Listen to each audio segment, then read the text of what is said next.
Chapter 1. The only one forgotten. Jasmine, how long are you going to keep up this act? Your surgery was a success, you're not dead, so are you still playing pitiful to get me to come back and see you? Because of you, Serena even missed her concert, urging me to come back and be with you. You can't even compare to a single strand of Serena's hair. I stared puzzledly at the furious man before me, thinking only how noisy he was. Who are you? I asked. The nurse told me he was my husband. I laughed, pointing at his and the other woman's tightly clasped hands. Don't kid me, they're the couple. The one I like is the campus legend, Austin Sterling. One hearing that name, the man before me completely lost it. He lunged to grab my collar, but was forcefully stopped by the nurse and thrown out. That scared me to death. I clutched my chest.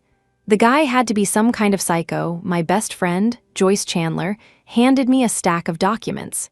I looked through them one by one, feeling a bit dazed. Fact 1, I was actually married. Fact 2, that psycho just now was my legal husband, Ethan Davenport. Are you sure you haven't made a mistake? I asked Joyce. There's no way I'm married, and even if I were, it wouldn't be to this person.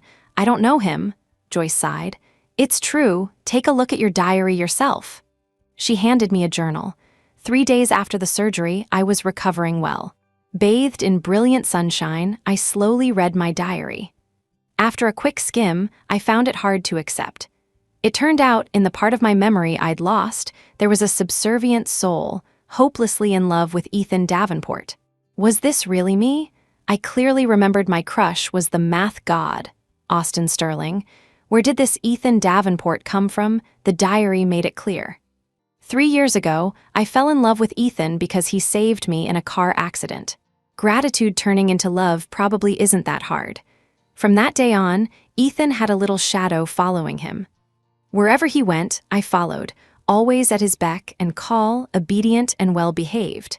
Even though his friends always looked down on me, constantly laughing whenever I was mentioned, calling me shameless, a pathetic stalker who clung to Ethan relentlessly. At those times, I wished so badly that Ethan would tell them that wasn't the truth, that we were already secretly dating. But Ethan said we had to keep it a secret for now so it wouldn't affect his work. A secret relationship, a secret marriage to outsiders, I was just like a lapping dog by Ethan's side. A bootlicker and a drama queen, getting in the way of him and his white moonlight, Serena Marshall. It was infuriating to everyone, but no one knew that Serena had abandoned Ethan for personal gain, moving abroad, and only came back after failing to make it overseas, and seeing that Ethan had become a new business elite.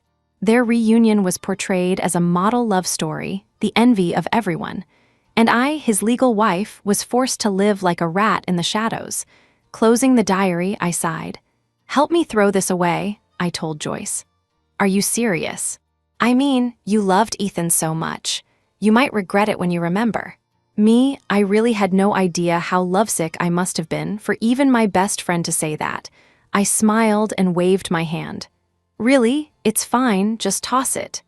I'd forgotten anyway. What was the point of having a man like that? A month ago, they found a tumor in my brain. The good news, it was benign and could be removed with surgery. The bad news, its location meant side effects were likely. Like what I have now, selective amnesia. I remember everything, except for my husband. From the diagnosis to the surgery, Ethan only showed up to sign a form, then spent all his time with Serena. The reason was simple. Serena was about to participate in an international violin competition, and he was afraid she wouldn't perform well, so he stayed by her side day and night. Their comings and goings were even photographed and posted online. Piano prince in love with violin prodigy, a trending topic that dominated social media for days. Every time I expressed my dissatisfaction to Ethan, he'd find me annoying, thinking I was being unreasonable. Perhaps in his eyes, my surgery was a minor issue, it wasn't fatal. After all, but Serena's competition was a major event that would shape her future. Reading about the tear-stained grievances in the diary made my whole body ache. After tossing the diary, I prepared to message Ethan to set a time to file for divorce. Just as I picked up my phone, I saw a message from him. Ethan, your attitude the other day was terrible. Serena has been crying over you until now. You need to reflect on your actions. Don't contact me for the next few days. I had just replied with a question mark when I discovered I'd been blocked. How ridiculous. My husband, for the sake of his white moonlight, decided to teach me a lesson with the silent treatment and blocked me. Whoever wants this man can have him. I'm done.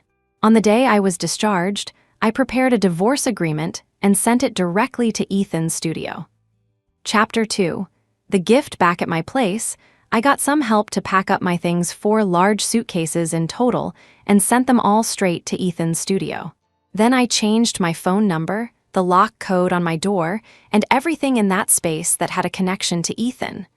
Looking at my familiar and welcoming home, my mood lifted. A news alert popped up. Young mathematician Austin Sterling was rumored to have settled in the States. Seeing the familiar face in the photo, my heart swelled. This was the person I liked. Austin Sterling. I still remembered his email address. Even though I had missed my chance, I wanted to say a proper goodbye. I composed an email and sent it to him. Just as I finished, the doorbell rang, accompanied by furious knocking. "Jasmine, get out here," it was Ethan. I frowned and walked to the door but didn't open it. No way was I going to face a man who tried to get violent with me in front of a nurse. "Can I help you?" I asked cautiously. "What is the meaning of this? Did you send me a divorce agreement to scare me? Did you sign it?" I asked. "Sign it quickly, and we can find a time to file the papers." Jasmine, his face on the video intercom, looked distorted with rage. I was a bit puzzled. Didn't he love Serena? He should be happy I'm asking for a divorce. Why the angry face? "Don't yell at me. I just had surgery and I'm still recovering. This will affect my mood." I tried to explain patiently.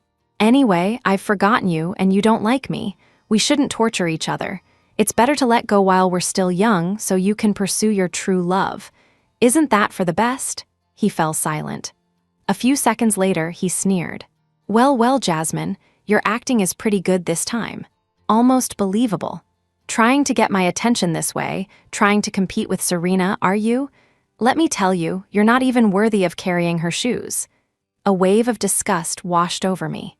How could I have fallen for such a rude man? Being lovesick really is a disease that needs curing.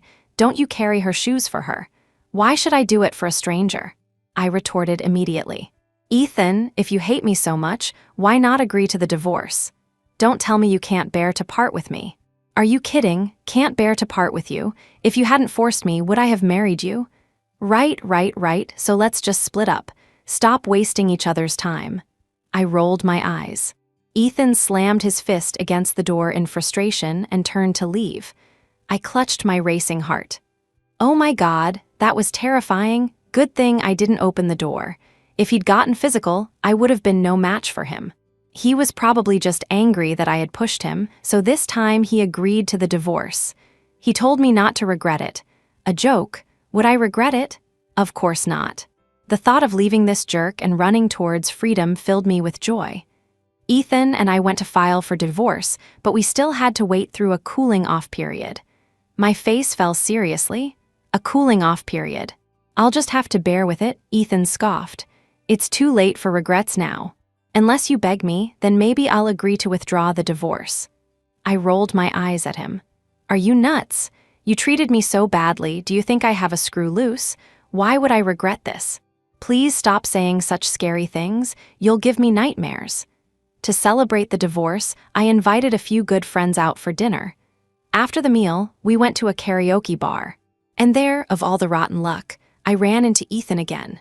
The graceful Serena Marshall was sitting beside him, her eyes watching me coldly. I immediately looked away. We'd already filed the papers. He could have another woman on his arm for all I cared. I wasn't that old-fashioned. I'd just pretend I didn't see them. Ethan was displeased. "Jasmine, I have a gift for you." "Me? I don't want your gift." But he didn't let me go. Before I could leave, a video started playing on a nearby screen. The person in it was very familiar. It was me. I was calling Ethan, trying to please him in every humble way, begging him to come home at night, telling him I had made so much good food for him. waiting from dusk till dawn. Those anniversaries, those days I thought were special, were all spent waiting. And every time, Ethan's response was cold and heartless.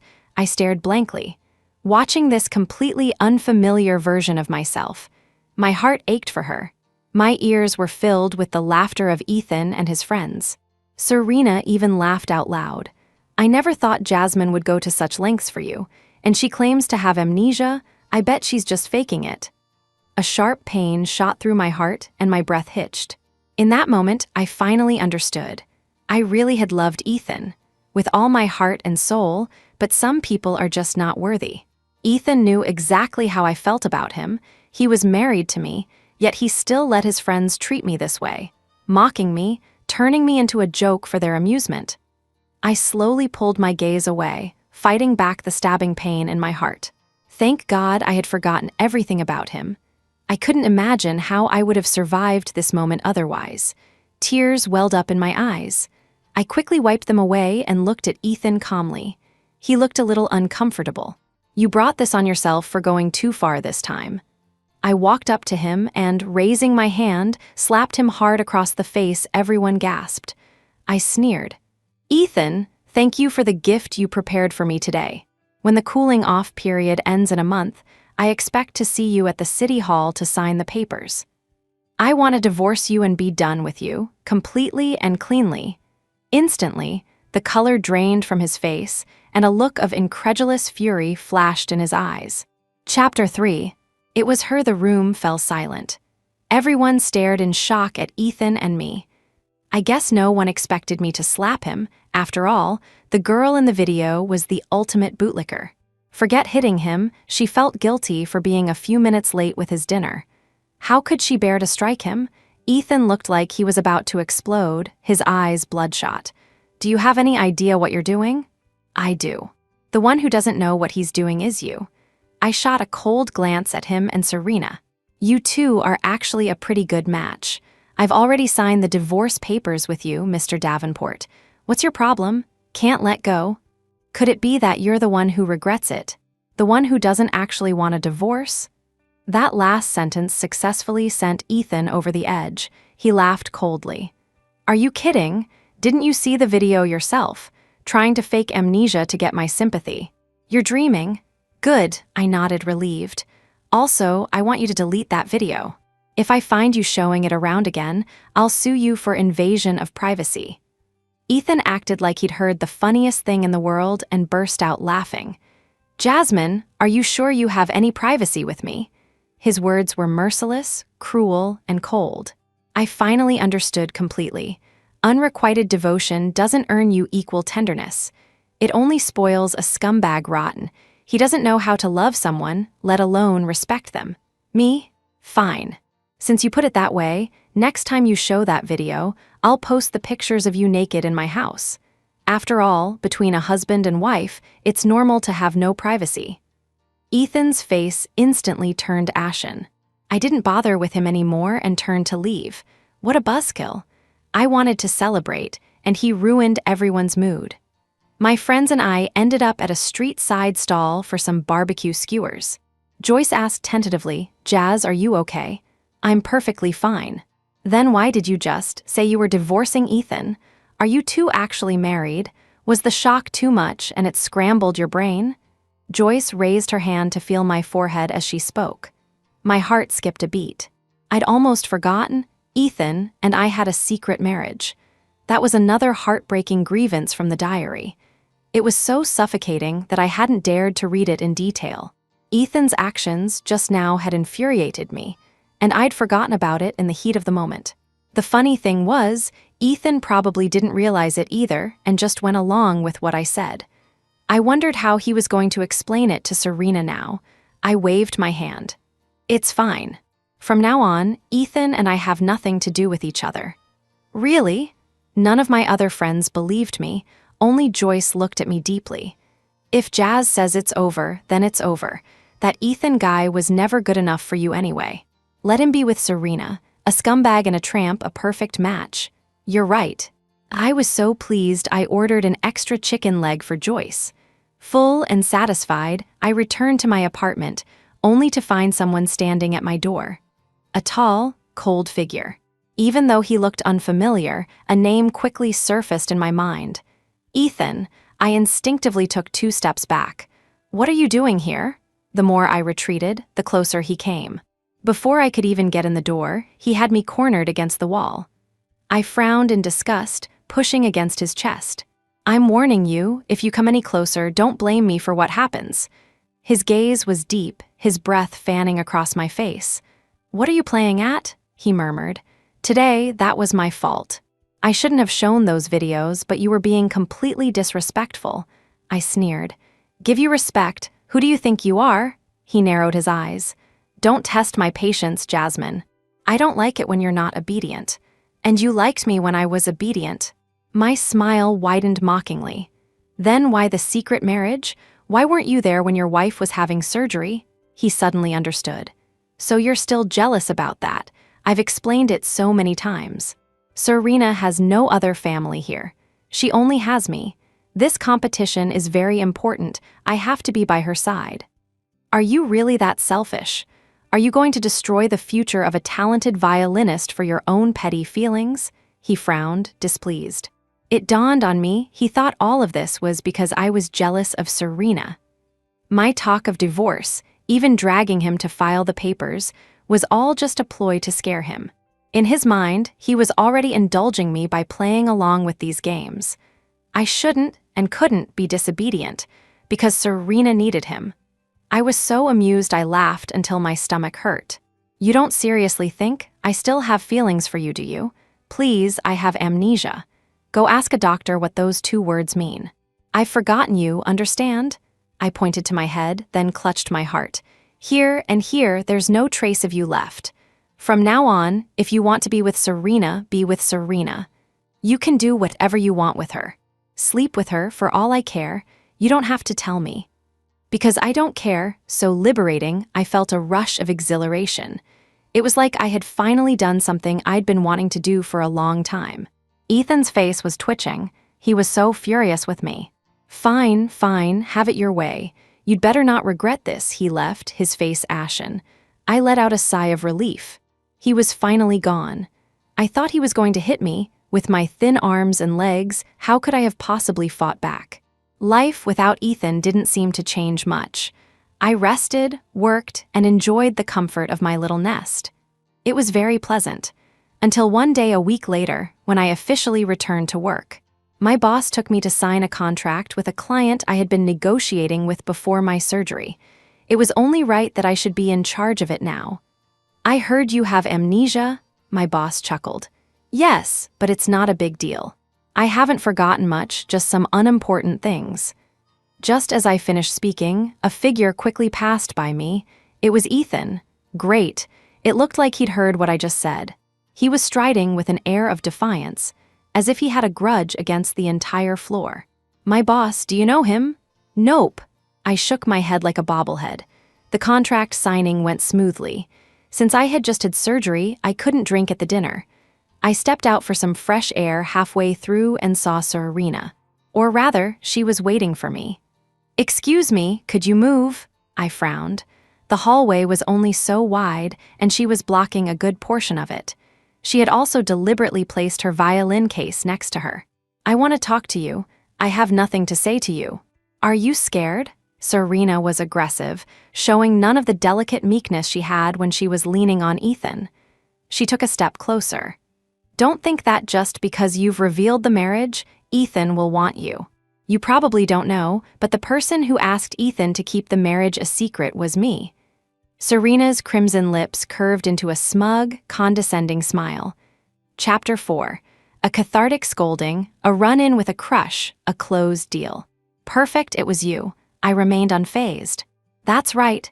Don't think you're his wife just because you have a marriage certificate with Ethan. The only person he truly cares about is me.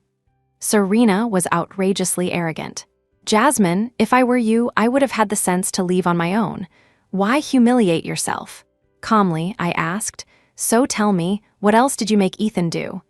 You were so happy the day you got your marriage certificate, right? You even took a picture and posted it on your social media feed. And what happened? Not 2 seconds later, Ethan chewed you out and made you delete it, all because I sent him a crying message." She smirked and stepped closer, speaking in a voice only we could hear. "Jasmine, if I hadn't gone abroad, do you think you would have ever had the chance to get close to Ethan?" A sharp pain shot through my head. Her words were so unfamiliar, but why did I feel so terrible? My chest felt like it was stuffed with a seawater-soaked sponge, so clogged I could barely breathe. Fragments of broken memories floated in my mind. The me in those images, was that really me? Closing my eyes to calm down, I said in a flat tone, "So the so-called future star of music, the rising violin virtuoso Miss Marshall, is nothing more than this. Eager to be someone's other woman, you've really opened my eyes. Who are you calling the other woman?" Her pretty face flushed with anger, the glamorous facade crumbling so quickly. I sneered, "Ethan and I have a marriage certificate. Who do you think is the other woman?" "In love, the one who isn't loved is the third wheel," she pointed at me, unabashed. "Ethan never loved you, not from the beginning. You're just a shameless bootlicker." Just as she finished, her expression suddenly changed, and tears welled up in her eyes. "I just wanted to say hello to you. Why are you scolding me?" She stumbled back 2 steps. Suddenly, a gust of wind swept past me, and Ethan's figure rushed forward, catching the teetering Serena in his arms.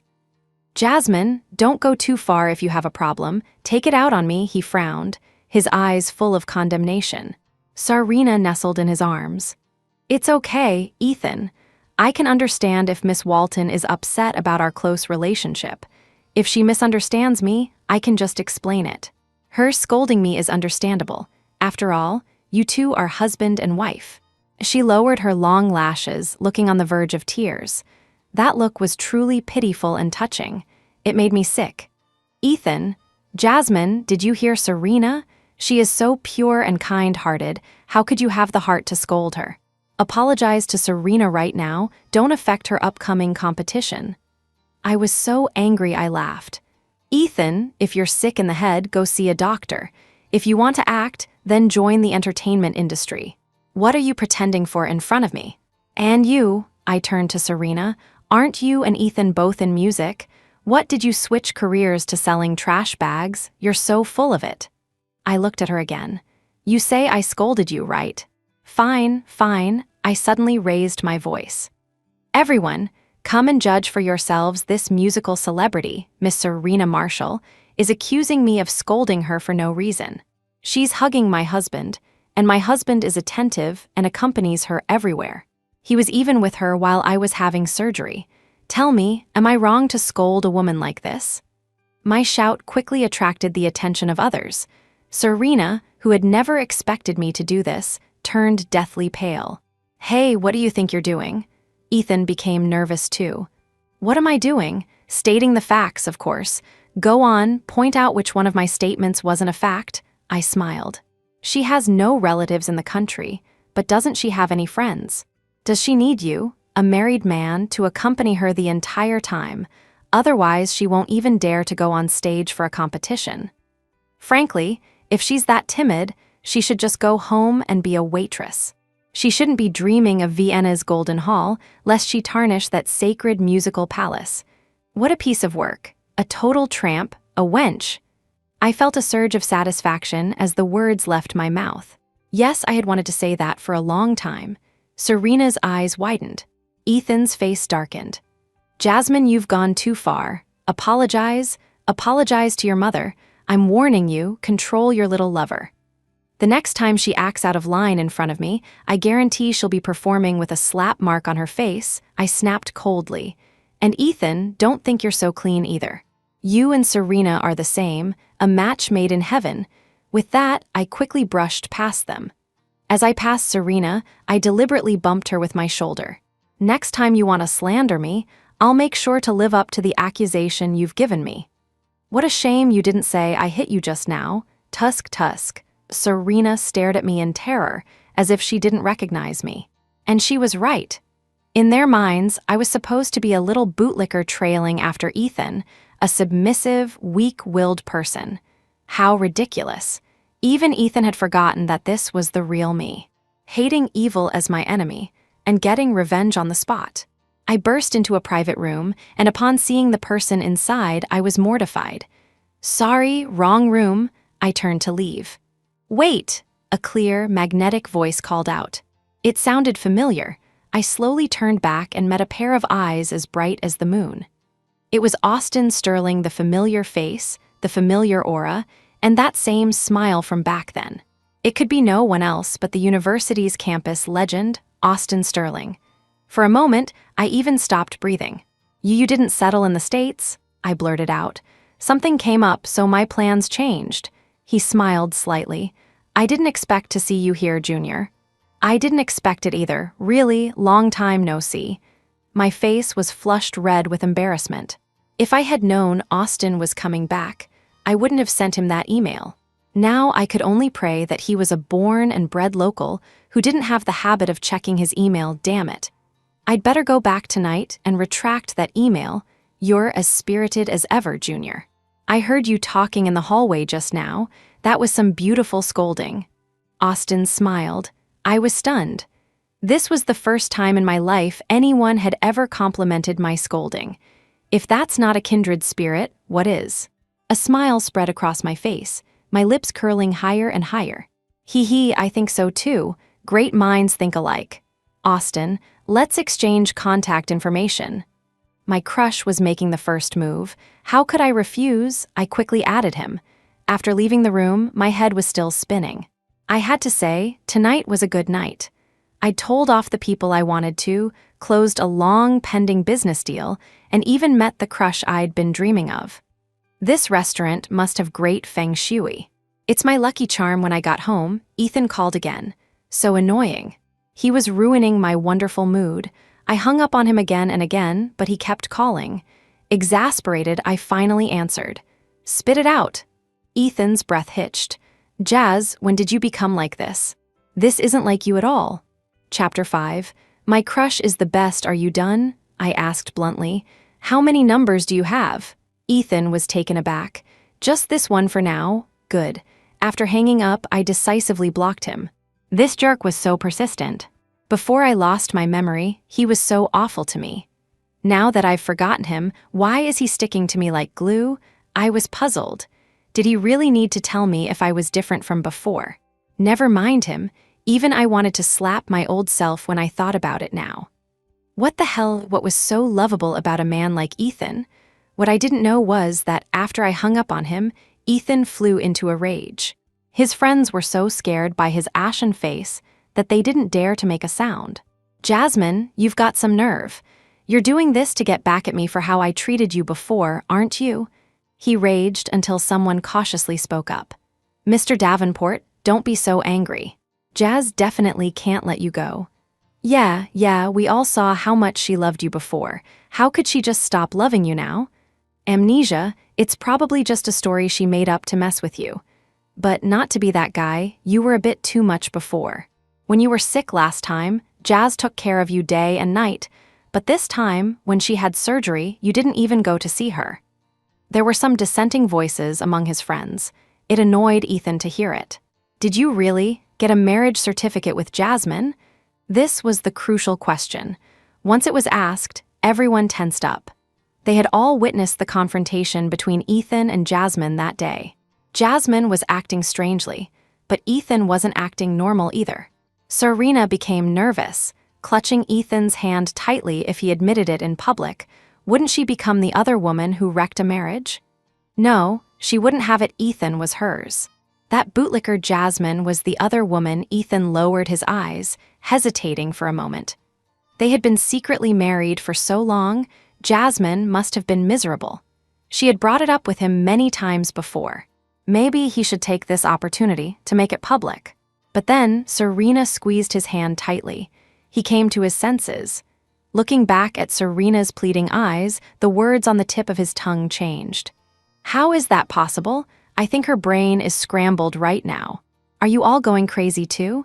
A marriage certificate, haha, would I ever be interested in a bootlicker? His words were sharp and cruel. Later, Serena sent me a video of this exchange. Serena, see. In his heart, you're just a bootlicker. Me, oh, and in my heart, he's your bootlicker. The difference is, I've seen the light and he's still lost in his delusion. Me, can't be helped. Dogs will be dogs. Serena was furious with me. She tried to call and curse me out, but I hung up and immediately blocked her number 2. The world was finally quiet. I got up and stood by the window, looking out at the night sky. Time seemed to drag on at this moment. I wish these days would pass like flipping through a book, page by page, to quickly end this long cooling-off period. I was very calm and had no need for regrets. After reading my diary, I finally understood that Ethan and I were actually a good match in terms of family background. His family came from a long line of musicians, and my parents were business tycoons. As for Serena, she was just an ordinary girl from a small town. I knew she was sponsored by Ethan. I just never knew that a sponsored student could become his white moonlight. I also never knew that this white moonlight had already abandoned him once for personal gain, and yet he still treated her like a treasure. It's true what they say, the favored have nothing to fear. The diary said that on the day Serena left him, Ethan drank himself into a stupor and couldn't pull himself together. It was me who patiently stayed by his side, coaxing and pampering him. The diary entries from that time were filled with Ethan's name. The old me, how much I had wished for him to get back on his feet. Later, with my help, Ethan's piano prince persona was successfully marketed. He not only achieved great success in music, but also used his popularity to start his own studio, expanding into other fields and becoming a benchmark in the industry by combining music and business. And on the day he achieved fame and success, I pressured him into marriage. Ethan reluctantly agreed. A certificate, but no public announcement. No wedding, no official recognition, not even telling our parents. It was a marriage known only to him and me. How ridiculous. Now, reading these words, I only felt pity for my former, humble self. What was the point of such a marriage? I had personally helped this man reach his current status, and yet he showed not a shred of gratitude. Divorce was the right choice. A secret marriage was also the right choice. The thought that no one knew Ethan, and I were once married, made me very happy. As the cooling-off period slowly passed, I had many things to do. The next day, I unexpectedly saw Austin Sterling at the office. "Hello, Junior," Austin greeted me first. "Hello." I was so excited my cheeks felt hot, and I felt like I was about to burst. My boss was surprised. "You two know each other?" We went to the same university, and she had the same advisor as me. We worked on a research project together, Austin explained with a smile. My face probably turned even redder. I couldn't believe my crush remembered everything so clearly. My heart was pounding wildly, uncontrollably. "Well, that makes things easier. Mr. Sterling has a project he'd like to collaborate with us on. Jasmine, you'll be in charge." "Okay," I agreed immediately, afraid that my boss would change his mind if I hesitated. Being able to work closely with the man of my dreams made me so happy I could fly. Austin was different from Ethan. He was genuinely talented. Not only was he a top-tier academic, but he was also a pioneer in combining academia with commercialization. After spending a few days with him, I felt like I had made significant progress myself. Indeed, working with exceptional people is a pleasure. "Want to go on a business trip together?" Austin asked. I nodded. "Sure." "You agreed so quickly. Aren't you afraid I'll sell you?" He laughed. "You wouldn't," I said firmly. "Senior, you're my idol. Someone as outstanding as you could write a proposal and have a line of people fighting for it. Selling me wouldn't even fetch that price." Austin was speechless. After a moment, he ruffled my hair. "You're still as interesting as ever." Me. I was telling the truth. How was that interesting? I didn't expect to run into Ethan and Serena again in the VIP lounge. They had arrived before us.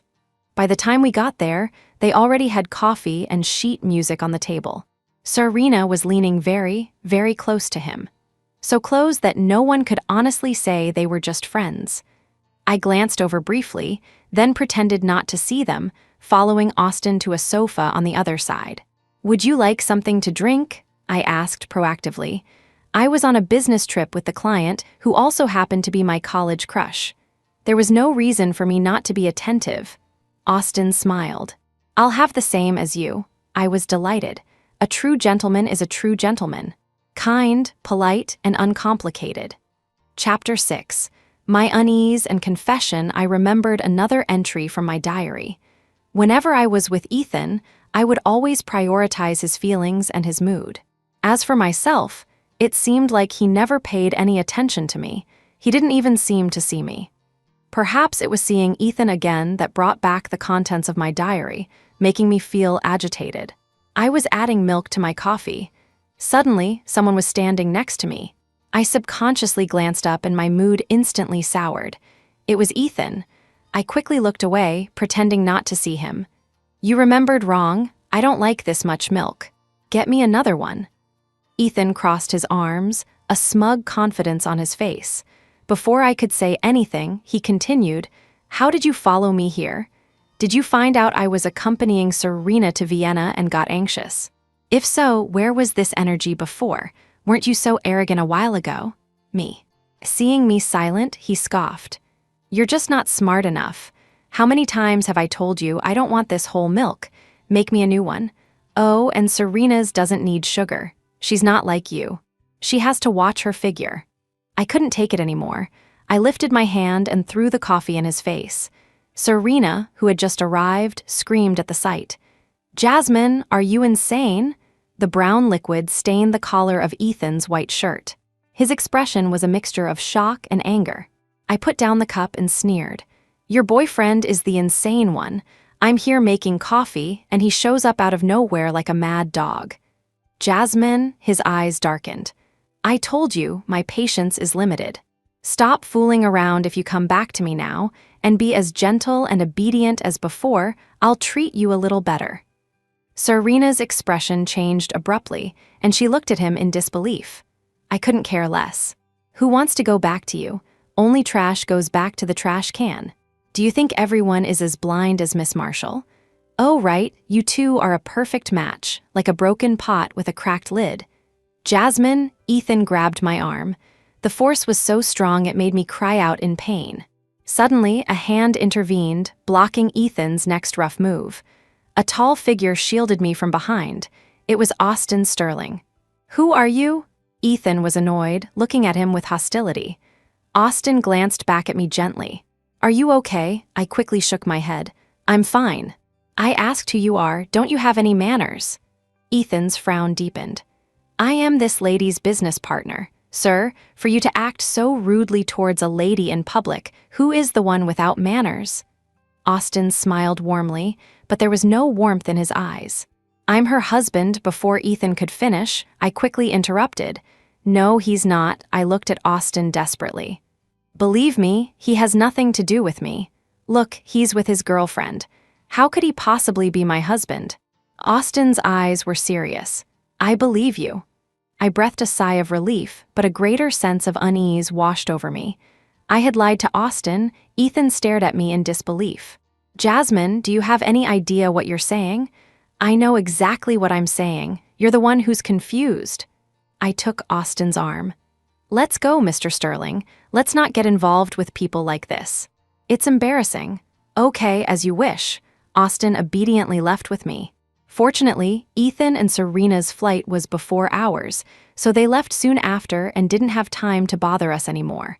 But as Ethan left, his eyes were locked on me. His stare sent shivers down my spine. If Austin hadn't been there, I would have jumped up and started yelling. The business trip with my crush was relaxed and enjoyable. Soon, the few days were over. Our work went smoothly, but my mind was heavy. On the last night, Austin invited me out. Want to go for a drink? I agreed. Austin chose a quiet bar. The soft music, the sweet fruit wine, everything was perfectly to my liking. After 2 drinks, I started to feel a little tipsy. Looking at Austin's face, I suddenly blurted out, I'm sorry, I lied to you. He looked at me, his eyes questioning. Me? Actually, the man we met at the airport, he's not unrelated to me. We have a marriage certificate. We're legally married, I guess. And the woman? Austin was sharp, getting straight to the point. She's his white moonlight, his first love. They've gotten back together. Got back together while he's married? Austin's lips curled into a mocking smile. Yes. Then I told him about the surgery, the amnesia, and filing for divorce. The more I talked, the lighter I felt, and by the end, I was smiling. So that's the story. Even though we haven't finalized the paperwork, I've made up my mind to leave him. That's good. You've always been a brave person, Junior. I admire that. Austin handed me another drink.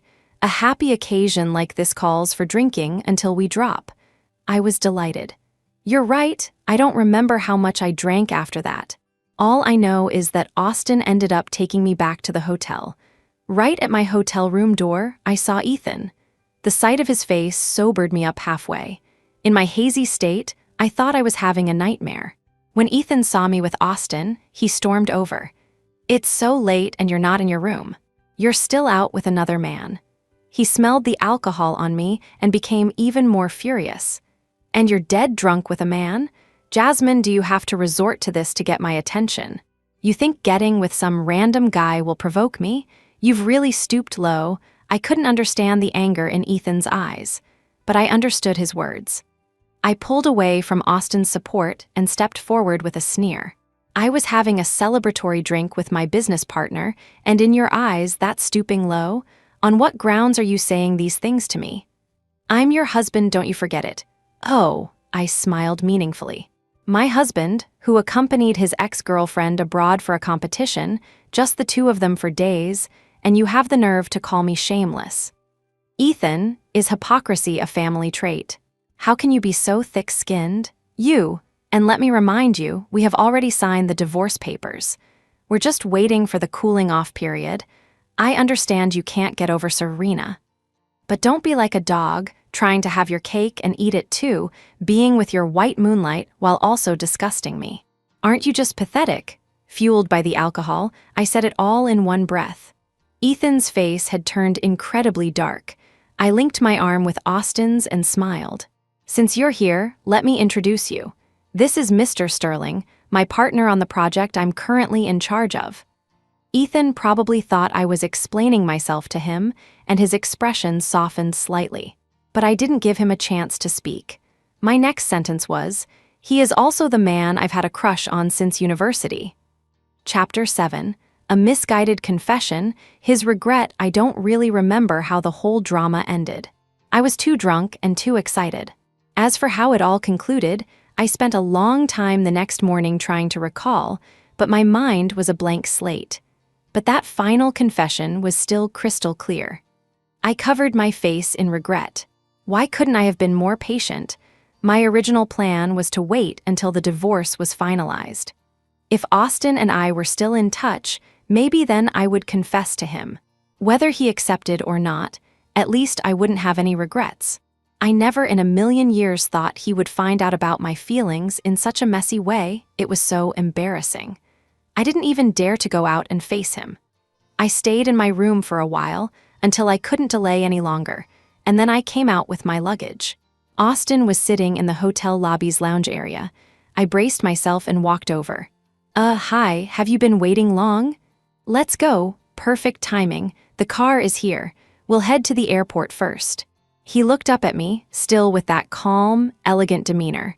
I breathed a sigh of relief. Right. A god-tier man like him has probably been confessed to countless times since he was a kid. Why would he care about a small, informal confession like mine? Jasmine, don't overthink it. When I got home, the company gave me 2 days off. The project was completed quickly and well. My boss was especially happy, and his eyes were full of fatherly affection when he looked at me. I was overjoyed.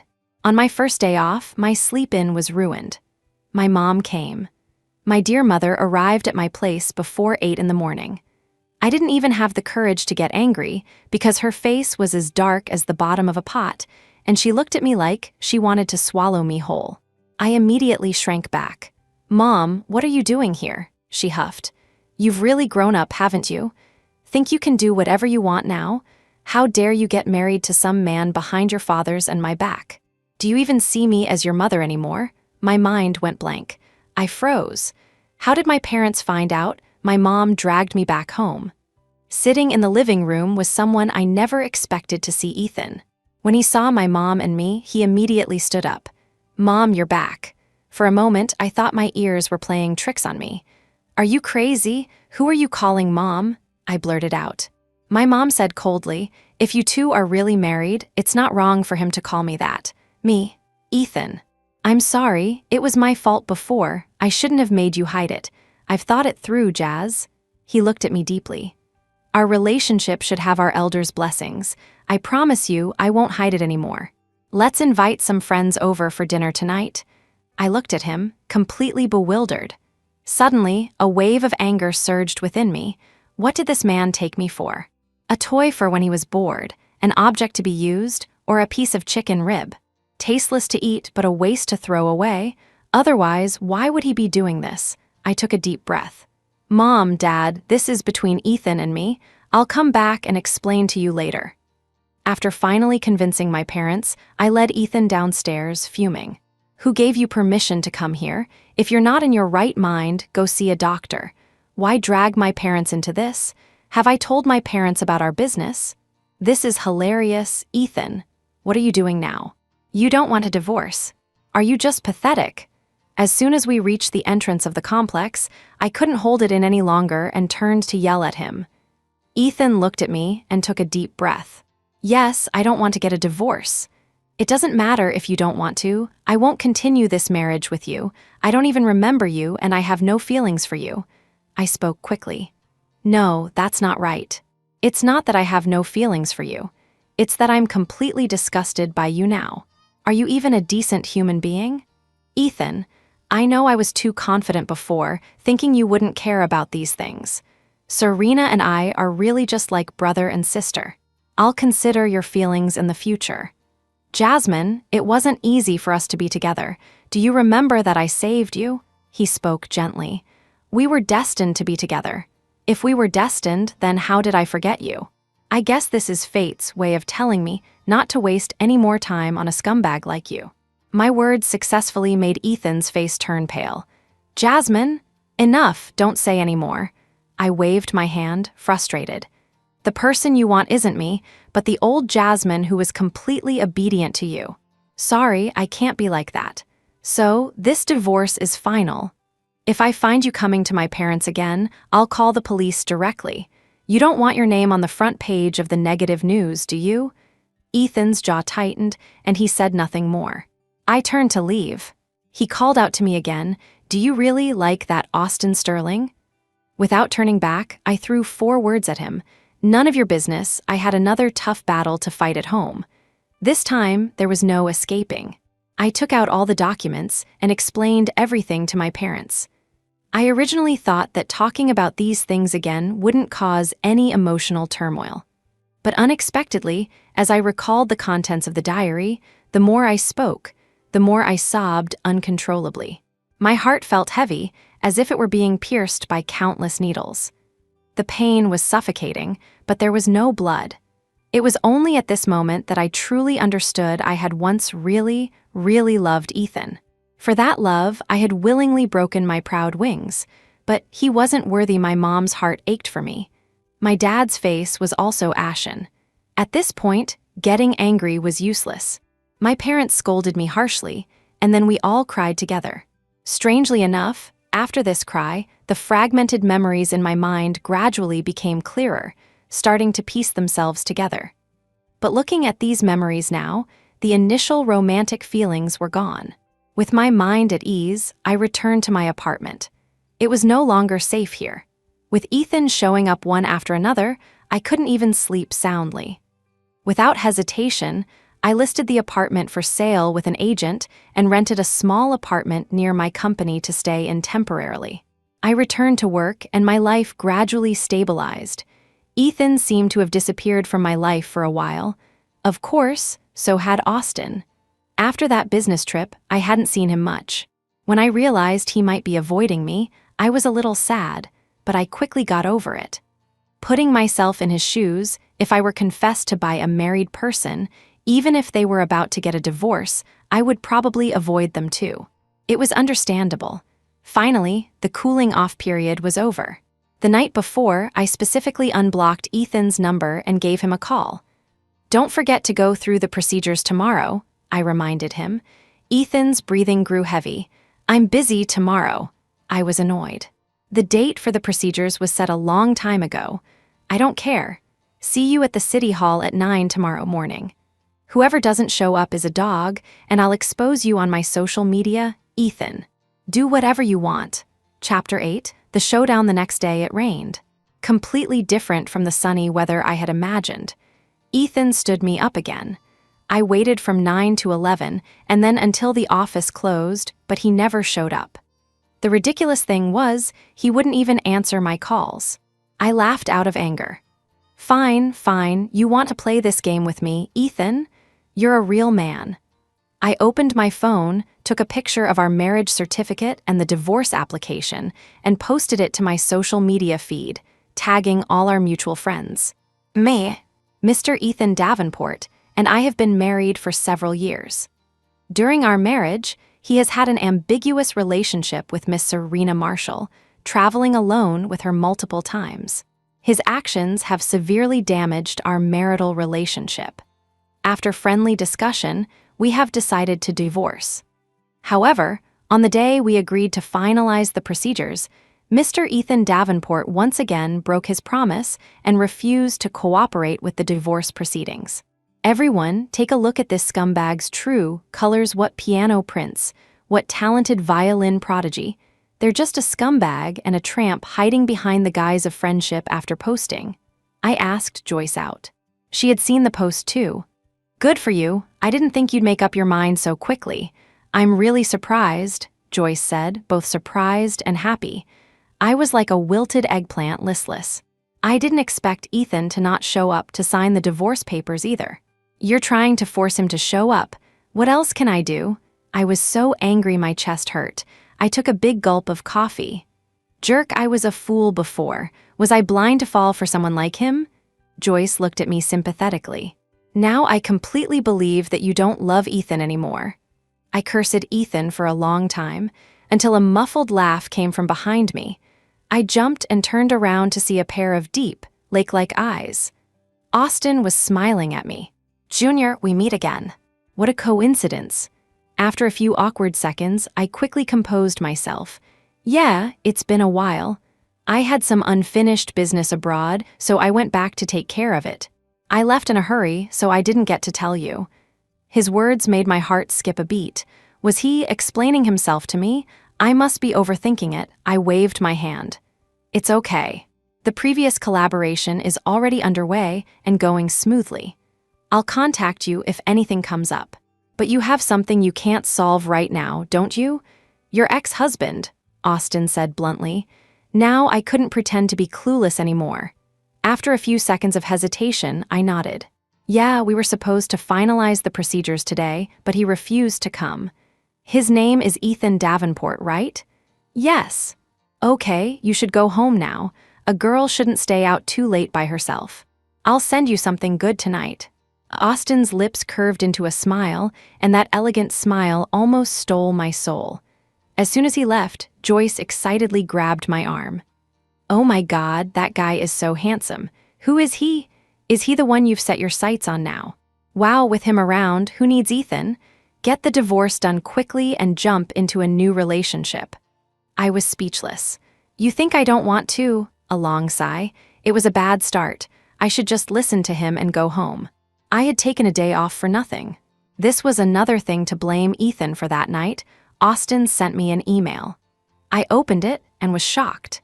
It was a collection of photos of Ethan and Serena together over the years. Looking at the dates, they were all taken during my marriage to Ethan. The photos were taken in various European countries and at famous tourist spots around the world. They had checked them all off their list. Serena looked like a spoiled little girl, nestled against Ethan, smiling sweetly. I recognized one of them. It was the photo used in the news that exposed their relationship. At the time, Ethan hadn't given a direct response. Faced with the sensationalized couple hype, his only comment to the media was, "Don't disturb Serena's practice." Just that one sentence was quickly hailed by their couple fans as the sweetest declaration of love. As I continued to look, there were more. Them holding hands, hugging, and kissing. Those clear, distinct photos of them kissing on the beach under fireworks. But this time, I felt nothing, like I was watching a joke. After the photos, there was something even more explosive. Their hotel records. They didn't dare to get a room in the country, but when they went abroad, they probably thought no one could track them, so they were so reckless. I looked closely. The most recent hotel record was from when Ethan accompanied Serena to Vienna. Honestly, I felt a little sick. On one hand, he was being ambiguous with Serena, even sleeping with her under the guise of being friends or like a brother. On the other hand, he was still clinging to me, refusing to divorce. I really couldn't understand what was going on in this man's head. Austin, did you see everything? Me, yes, thank you. Austin, don't be sad, he's not worth it. Me, I'm not sad. I've had no feelings for him for a long time. Thank you for the evidence, it's very timely. Austin, need help me. No, I can handle it. Divorce was something I had to face on my own. I didn't want to drag him into it. I opened my messaging app and it was blowing up with notifications. I quickly scanned through them, ignoring the messages from unimportant people. My eyes locked on the friend requests. There were two, one from Serena, one from Ethan. How in sync of them. I accepted Ethan's request first. If he could cooperate, I could leave them some dignity. All I wanted was to get the divorce certificate quickly. As for their relationship, I really didn't care. Ethan, what's the meaning of your social media post? Me, it means what it says. Can't you read? Ethan, delete it, me. Get the divorce certificate with me, and I'll delete it. Ethan got anxious and called me directly. I said delete it, why do you have to hurt an innocent girl over our business? You're so cruel. What good will it do you to ruin Serena? I had to laugh. You said it, not me, don't you regret it? I hung up the phone. Ethan must be with Serena, so there was no need to accept Serena's friend request. As I started to organize the evidence, a trending topic exploded online. Falsely accused violin prodigy hospitalized after suicide attempt, the photo was clearly of Serena. Her face was as pale as a sheet, lying on a stretcher in an ambulance, her wrist wrapped in layers of gauze, with faint traces of blood seeping through. She had posted on her social media feed.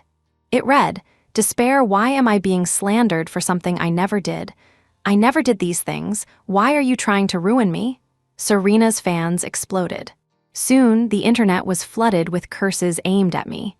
They said I faked the certificate, that I was trying to destroy what I couldn't have, that I was jealous of their golden couple. All sorts of accusations. I was the villain in the story, the evil boss in a movie, to be condemned by all. It was a real shame Serena didn't go into acting. Ethan even sent me a message. Don't let this get out of hand.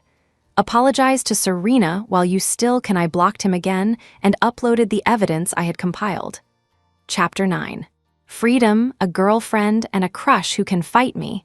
For those of you who say I faked the photo, take a closer look. The serial number on the marriage certificate can't be forged.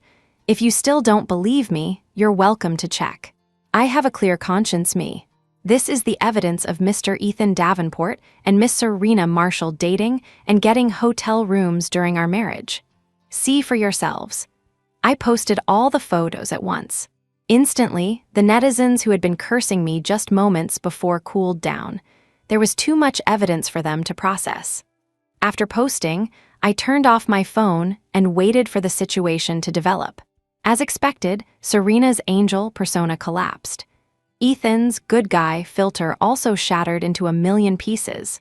And their couple fans, unable to accept that the couple they had been shipping was a cheater and a homewrecker, quickly disbanded their fan club and started to backlash like crazy. So disgusting, I can't believe I shipped this trash couple for so long. Looking back at Ethan's responses now, it's like he's slapping himself in the face. Just friends like a sister, doesn't your face hurt, Mr. Davenport? What kind of friends get a hotel room together? Maybe they were just studying music together in the room. I didn't expect there to be a follow-up to this matter. As I took the initiative to expose them, many others joined in. They were Serena's former classmates from abroad. Haha, I'm dying. I've been waiting for this day. What talented violin prodigy. Serena failed her classes for 2 years straight at our school. She had a lot of fans, so we didn't dare to say anything. Finally, her image has collapsed so satisfying she tried to steal my sister's principal position before, and even tried to seduce the judge at the time, but was brutally rejected. I heard about that. It was because of that incident that all of Serena's previous achievements were nullified, right? Yes, that's why she came back to the country to start over in competitions. Ha, doesn't that make Ethan a huge sucker, even accompanying her? I can't stop laughing. I was dumbfounded as I read these comments online. I never would have thought there would be such a follow-up. So Serena's so-called competition was just because of her past scandals, which had wiped her record clean, forcing her to start from scratch. And what she told Ethan was that she wanted to retrace her steps and find her original passion. I have to say, her way with words, it's a real shame she didn't go into sales. Seeing that the hype was about right, I posted one last update. Me. I only have one request, Ethan. Please honor our agreement and come to the city hall to finalize our divorce, thank you. This was undoubtedly the hottest gossip of the day. Thanks to them, I got to experience what it's like to be an internet celebrity. The next morning, Ethan called me. His voice was so hoarse, I could barely recognize it as his. It took me a couple of seconds to realize it was Ethan. Do you really have to get a divorce? Yes, I have to. He was silent for a few seconds. Okay, see you at the city hall in an hour. Don't forget your documents, I reminded him. Finally, I met Ethan at the city hall. He looked terrible. Unshaven, his shirt wrinkled, 2 buttons missing from his chest, and his hair was a mess. I glanced at him, pretended not to see, and urged him, let's go, let's get this over with. Soon, I had the divorce certificate in my hand. My hands were trembling slightly. Great, the freedom I had been longing for was finally back. I carefully placed the divorce certificate in my bag and walked away without looking back. Ethan called my name from behind. Jasmine? I didn't even slow down, practically fleeing into a car and driving away. I even reminded the driver to speed up. Just looking at him for one more second made me feel sick. My phone rang. It was Austin. Austin, congratulations on your freedom. Me, thanks, senior. Austin. Interested in getting dinner tonight to celebrate? Me. Sure, I haven't even thanked you yet. My treat. Austin didn't refuse. We agreed on a restaurant. I happily went home for an afternoon nap, then got up to do a face mask, makeup, and pick out an outfit. When I appeared before Austin, all dressed up, his eyes lit up. You look beautiful, he said with sincere admiration. I smiled shyly. Thanks. Whether he meant it or not, the important thing was that my crush had complimented me. You know, Ethan had never once told me I was beautiful. We had dinner and talked, and the atmosphere was very pleasant. I had a faint feeling that dating Austin was much more relaxed and comfortable, completely different from the oppressive and painful feeling of being with Ethan. Even though I had forgotten that relationship, some feelings still lingered in my heart, impossible to shake. People are naturally drawn to pleasure and away from pain, and I was no different. Since being with Ethan was unhappy, breaking up was the only answer. I was so young, I couldn't waste my life on such a rotten tree. As we were chatting, someone suddenly appeared next to me. He grabbed my hand tightly, full of anger. Jasmine, so this is why you were so determined to break up with me. You found someone else. Who is he? I looked up, and lo and behold, it was Ethan. I shook off his hand and slapped him. If you're going to be crazy, do it at home. Don't be an eyesore here. We broke up because you cheated. Don't you dare try to pin this on me, I said coldly. Get lost, I don't want to see you. Ethan's eyes were bloodshot, practically on fire. Jasmine, you can only love me. You said you only loved me. People change. Just like you weren't such a scumbag before. You've changed, so why can't I? I sneered. Don't tell me you thought you and Serena could do whatever you wanted, and I would just pretend not to know and continue to treat you the same? Wake up and stop dreaming. Austin came over, putting himself between me and Ethan, shielding me behind him. "Sir, you and Miss Walton have dissolved your marriage. You have no connection now. Please have some self-respect," Austin said with a gentle smile. "It's you, I could tell you had a thing for her last time. You've got some nerve, Austin Sterling, stealing my woman." Ethan gritted his teeth. He suddenly threw a punch at Austin. I watched in horror. Austin immediately caught his fist and pinned him to the ground, beating him up. I never would have thought that the seemingly gentle Austin could be so good at fighting a little while later. By the time the restaurant manager arrived, Austin had already beaten Ethan to the point where he couldn't get up. "This man tried to attack my girlfriend. I was acting in self-defense," Austin said calmly, wiping his hands with a napkin. Instantly, my mind went blank. What did he just say? Who was whose girlfriend? He turned his gaze to me, his smile gentle. "You weren't scared, were you?" I shook my head numbly. Chapter 10. Together at last after a scene like that, dinner was out of the question. What a waste of a table full of good food, I thought regretfully. Austin took my hand and led me away. Ethan struggled to his feet and chased after us. "Jasmine, don't go." But Austin was faster. He got me into the car. Before Ethan could catch up, the car sped away. I watched him in the rearview mirror, my heart as still as water, feeling nothing. Ethan was still chasing, running and shouting my name, begging me to stay, begging me to come back. But apart from finding it noisy, I had no other thoughts. Was it really necessary? We had already come this far. He couldn't stand seeing me have dinner with another man, but back then, when he was spending day and night with Serena, he blamed me for being bothered, saying it was my problem, that I wasn't generous or confident enough. How ridiculous. I looked away. Austin parked the car on a hillside. From here, you could see a beautiful night view. The twinkling lights, the neon glow, I was mesmerized. "Want to eat a little more?" He handed me a take-out box. Inside were the dishes we had ordered but hadn't eaten. I was surprised. "When did you pack this?" "I had someone prepare it in advance and deliver it to the car. I saw how much you were looking forward to this dish, so I wanted to make sure you got to eat it." My heart warmed. I never thought Austin would be so thoughtful. I lowered my eyes, clutching the take-out box, my heart pounding like a drum. If things had come to this and I still played dumb, then there was something wrong with my intelligence. After much hesitation, I summoned my courage and looked up.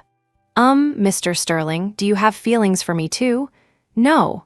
His answer instantly disappointed me. Before my expression could change, he added, "I don't have feelings for you, I like you." My head was buzzing. If I hadn't pinched myself, I would have thought I was dreaming. My arm hurt, but my heart was sweet. Does anyone understand? This joy of finding something you thought you'd lost, I composed myself. "I like you too. Although, it might not be the best time to say this since I just got my divorce certificate today, but would you consider being with me?" Austin ruffled my hair. "No need to consider, I accept." Pure bliss we embraced. I knew this was crazy, but I had already wasted so much time. I really didn't want to miss out again.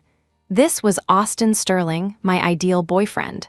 Just like that, on the day of my divorce, I seamlessly transitioned into a new relationship. When I brought Austin home to meet my parents, my mom didn't know how to react. He was probably so outstanding that my mom thought I had paid him to act, just to reassure her and my dad.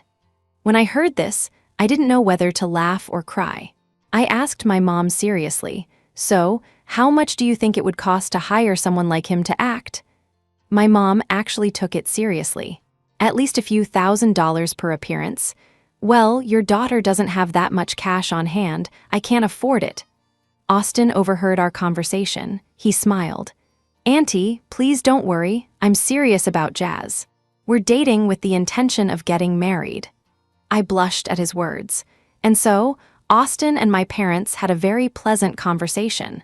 After the experience with the rude Ethan, Austin's appearance was like rain after a long drought, nourishing my parents' dry and worried hearts. After the meal, my mom pulled me aside and warned me, "Don't bully Austin. Look how shy and gentle he is. You can't scare him, you know?" I thought about the way Austin had handled Ethan, and my lips twitched, but I said nothing. Austin and I had a sweet romance, and my career was also going smoothly. It seemed like after leaving Ethan, all my luck had returned. A few days later, the receptionist told me someone wanted to see me, but they didn't have an appointment. I said impatiently, "I'm very busy today. I don't have time to see anyone without an appointment." Before I could finish, Ethan's voice came through the phone. "Jasmine, if you don't come down to see me, I won't leave." I froze for a moment. He couldn't find me, so now he was camping out at my company. What a guy. Did he think that would scare me? I said coldly, "If he wants to wait, let him wait.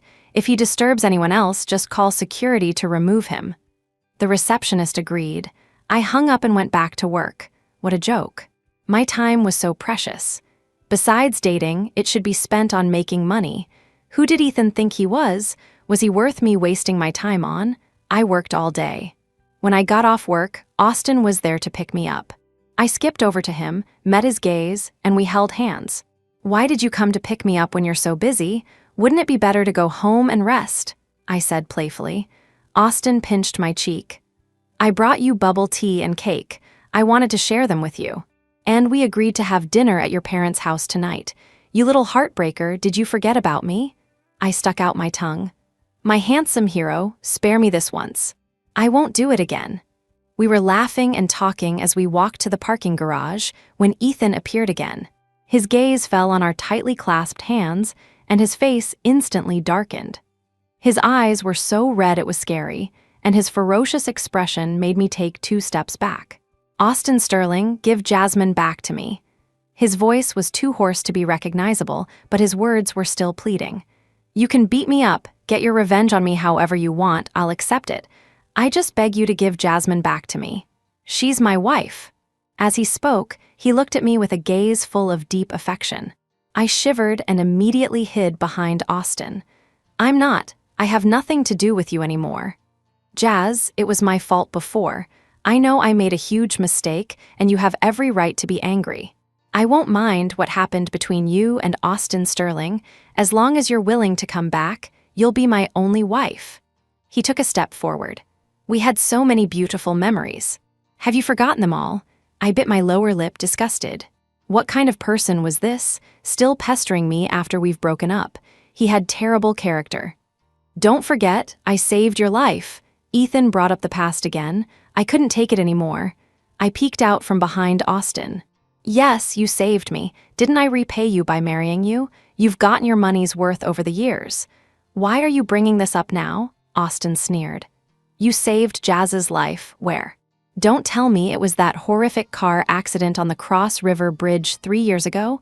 August 7th, 3:42 in the afternoon." My heart skipped a beat, and I looked at him in surprise. How did he know so clearly? Chapter 11, the person who saved me wasn't Ethan at all. Ethan instantly panicked. "You, who are you?" His lost expression made me even more suspicious. Austin let out a cold, light laugh. "I was the one who saved Jasmine back then. The car accident was horrific. I pulled her out of the car, saving her from the subsequent explosion, and then I laid her down by the side of the road to go find paramedics.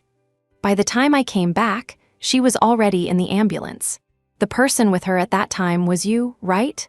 Ethan's jaw tensed, as if he couldn't believe what he was hearing.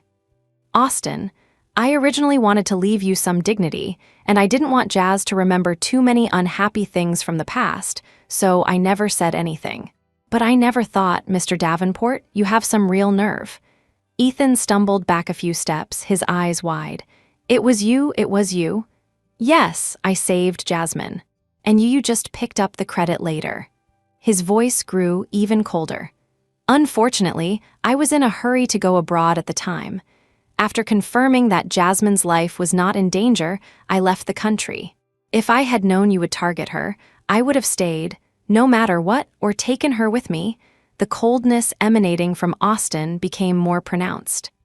"Now that I've told you all this, do you still want me to give Jasmine back to you? From the very beginning, she was never yours.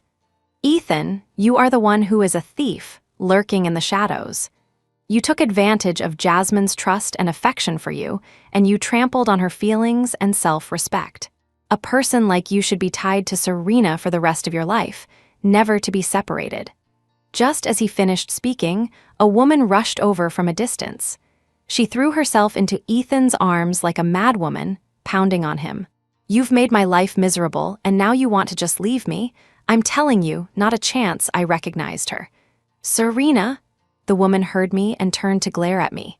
It really was Serena, but she was a completely different person.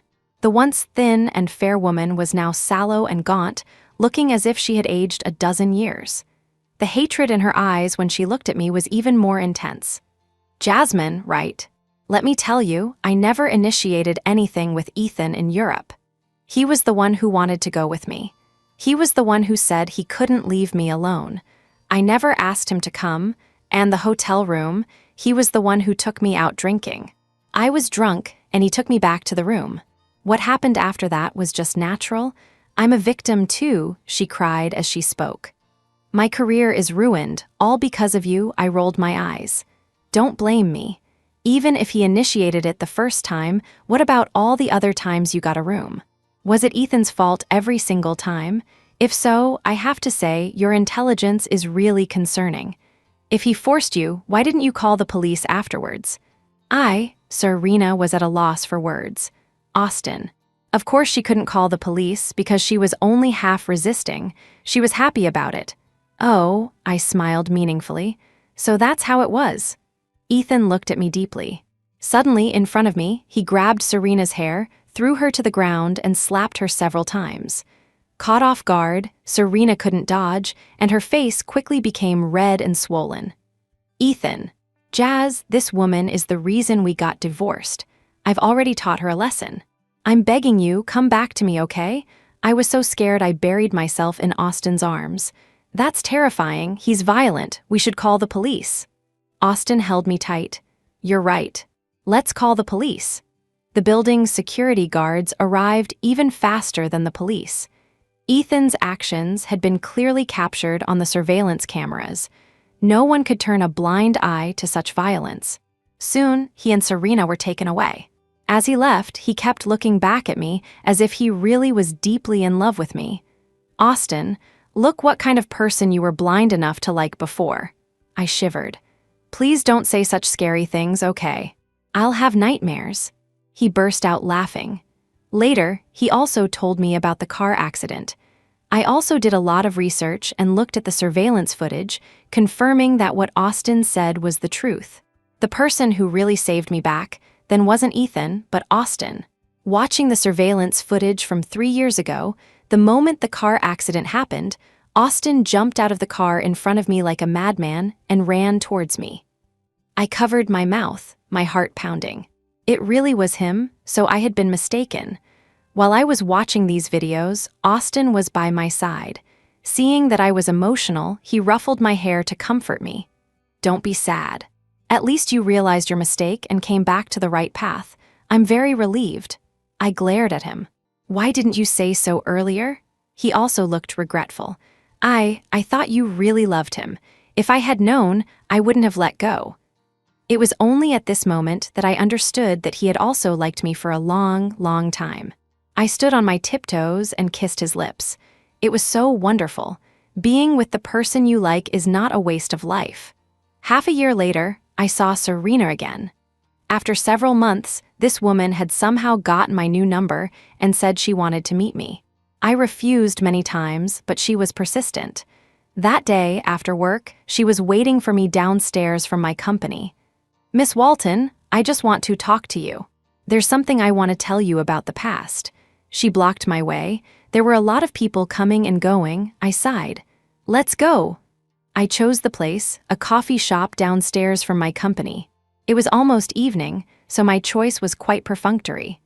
Serena obviously noticed this, and her face was full of an awkward smile. I casually ordered a milk tea. "I don't think we have anything to talk about." Serena looked up, her eyes red-rimmed on the verge of tears. She looked pitiful. Unfortunately, she was not facing a man who would pity a beautiful woman, but Jasmine Walton, who had no mercy for her enemies. I'm sorry, I came to apologize to you. I really did a lot of wrong things in the past. I was young and foolish and I hurt you. She was very sincere. I only realized later how wrong I was. As she spoke, she stood up and bowed to me. I'm so sorry, I'm really, really sorry. Back then, I was also deceived by Ethan. If I had known he was married, I would never have gotten involved with him. She bit her lower lip, her tears about to fall. I calmly took out my phone and played a recording. When Serena's own voice came out, her face, which had been full of sincerity just moments before, turned deathly pale. The recording was of her bragging to me with smug satisfaction. Ethan even listened to you about the secret marriage, and now you're saying you didn't know? You said that yourself. What kind of nonsense are you spouting now? I smiled and looked at the camera hidden on her chest. What, trying to whitewash yourself with a live stream? Didn't expect me to have other evidence, did you? Chapter 12. I actually remembered everything. Serena froze, fumbling to turn off the camera. But it was too late. The evidence I had released was already online. The little angel tried to clear her name, only to be slapped with the hard truth again, drawing widespread ridicule from netizens. Serena finally managed to turn off the camera, her face ashen. Are you happy now that I'm miserable? Jasmine, how can you be so cruel? You're the one who came to me. What does it have to do with me? I'm just telling the truth. Next time you want to lie, please make sure you have a good relationship with the other person first. Don't do such foolish things again. I couldn't be bothered with her and stood up to leave. Before I had taken 2 steps, Ethan rushed out and slapped Serena twice. Who told you to come find her?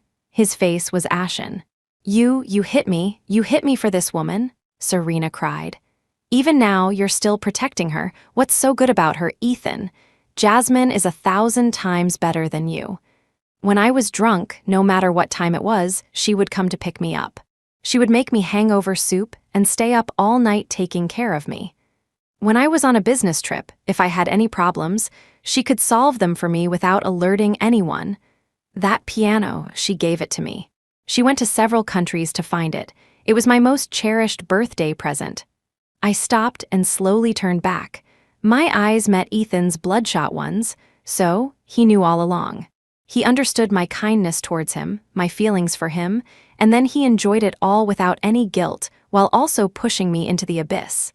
Jazz, I really regret it, and I know I was wrong, I interrupted him. I'm getting married soon. Ethan was shocked. Impossible. How long have you been with that Austin Sterling? How can it be so soon? Why didn't you wait for me? I smiled coldly, showing off the diamond ring on my hand. Maybe it's because of true love. I really like Austin Sterling. I can't live without him. Ethan trembled, his breathing stopping for 2 seconds. Impossible, this is impossible. Ethan, what you just said actually disgusts me. You remind me of that foolish version of myself who, despite the other person's obvious attitude, would still blindly rush forward, all for the sake of love.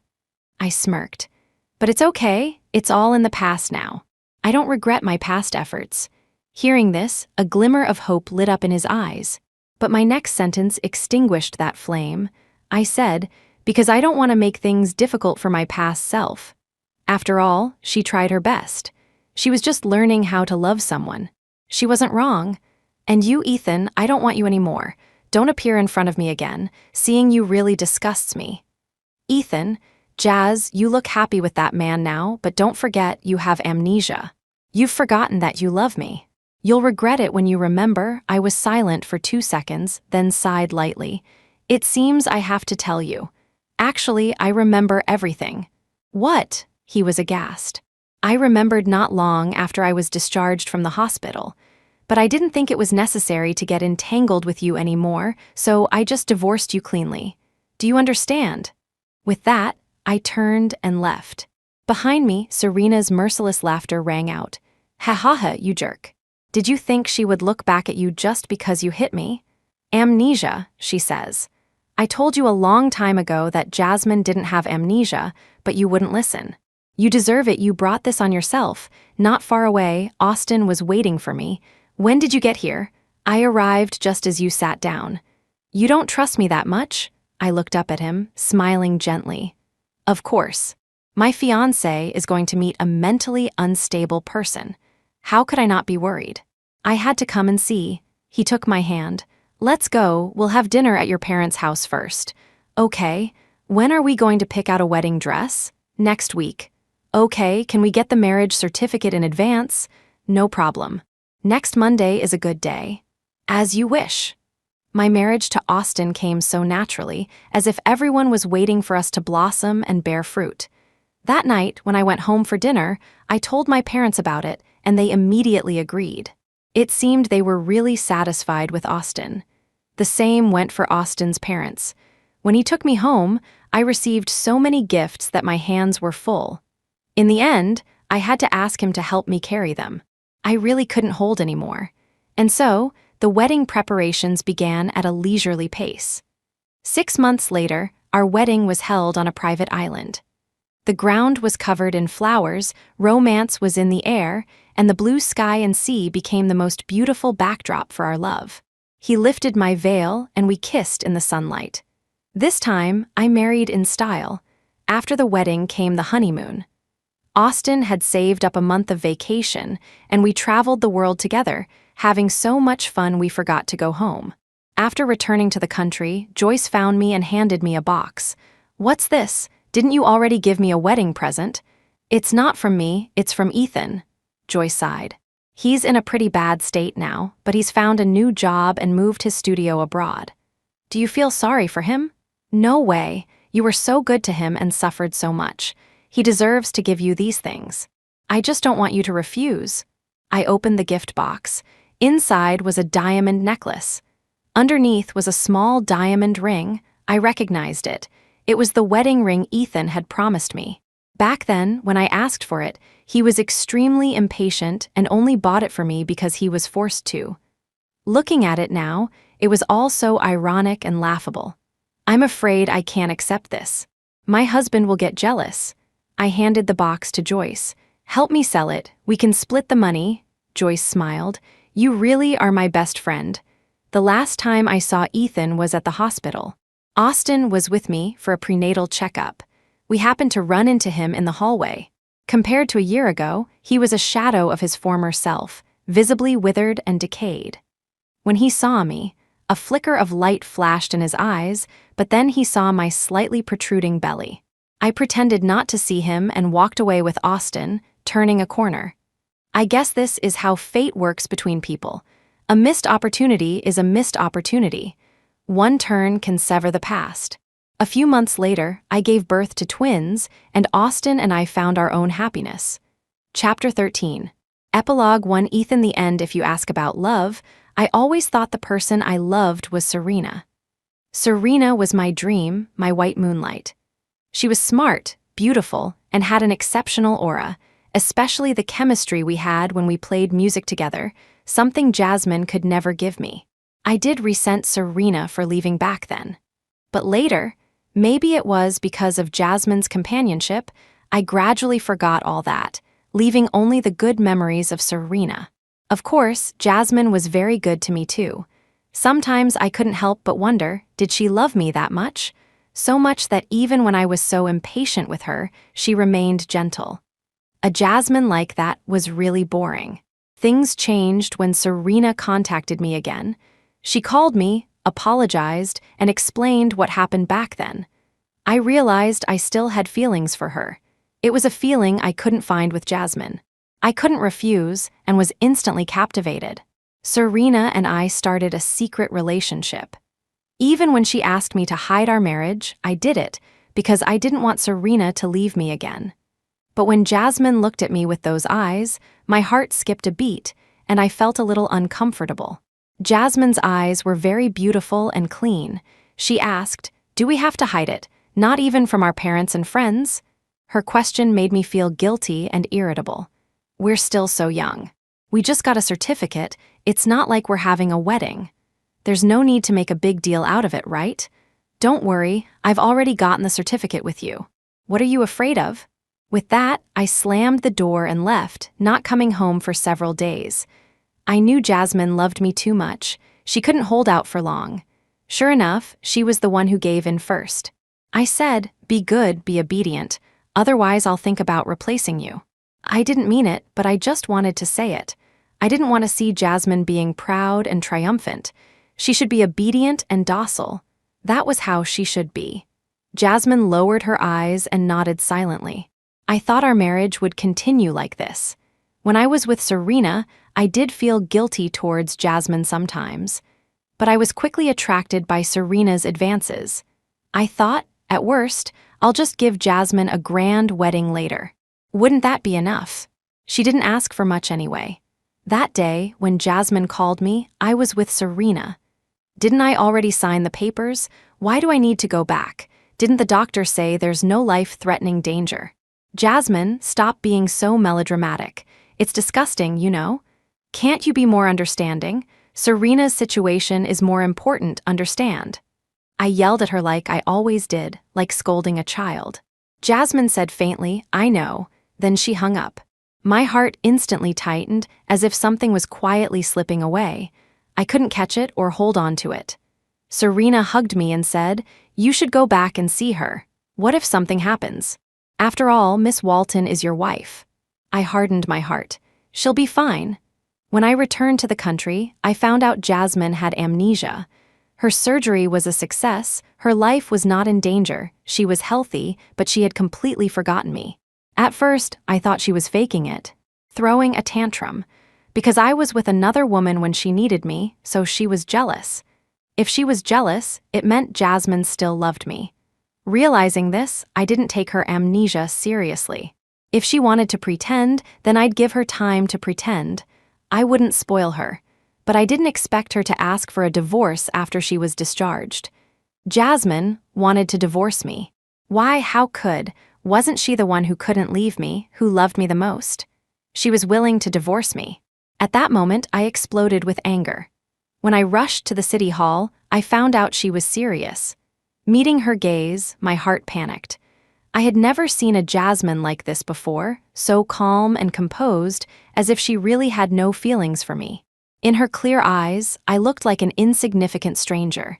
In a fit of anger, I went through the procedures with her.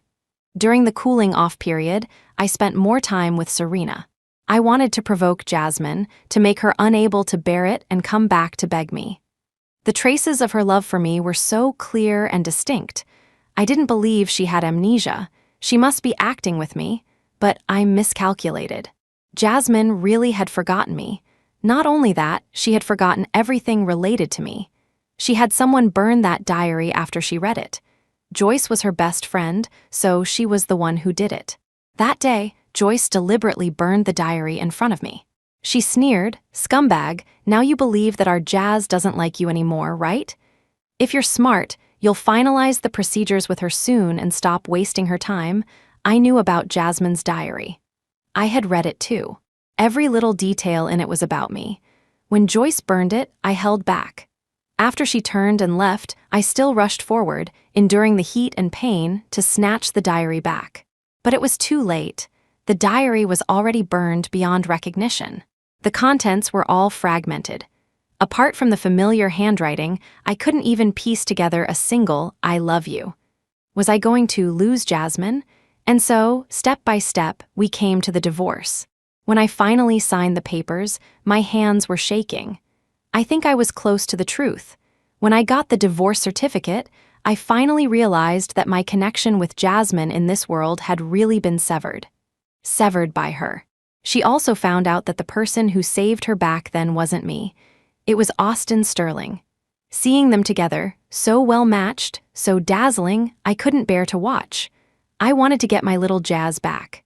I tried various methods, but none of them worked. She still ended up with Austin Sterling, they had a wedding, and they went on a honeymoon. I locked myself in my room and drank for 17 days straight. Later, I desperately exposed myself and Serena. All sorts of negative news spread like wildfire. Serena was completely ruined, and so was I. It seemed that only then would I feel a little better. It seemed that only then would my little Jazz come back. I asked Joyce to help me send a gift to Jasmine. I thought this was my last chance to win her back. It was our ring. But half a month later, at a charity auction, I saw the exact same design. At that moment, I cried and laughed like a fool in the hall. In the end, I still bought that ring back. This life, I guess this is it. Jasmine has her Austin Sterling by her side, and I only have this ring in my hand. It's fine. This is my karma.